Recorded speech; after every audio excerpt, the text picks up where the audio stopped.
高雄昨晚顶个月礼拜，有学生甲歹仔拉伫路尾一帮车的车厢，甩伫拢找无哦。后来调监视器发现，讲是司机员捡到。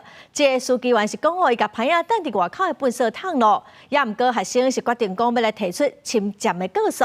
这个司机嘛已经互死头路咯。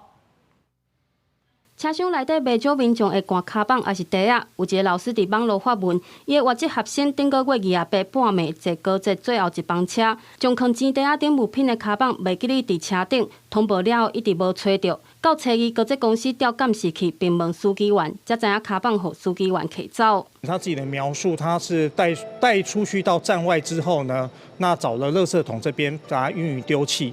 那我们也有协助到他所说的地点 的垃圾桶啊，并且请求那个店家那边是不是也可以调阅这一个监视器？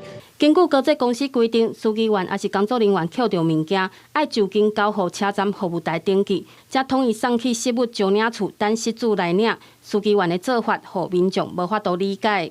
这个行为其实本身是蛮怪的，没有错，因为他们应该是有内部的 SOP， 是不是偷？我觉得应该没有办法这么快的去做这个定论。学生无法度接受司机员将卡棒等伫终点小港站外口一个粪扫桶的讲法，高铁派人去找嘛无找到，学生初五报警，对司机员提告侵占。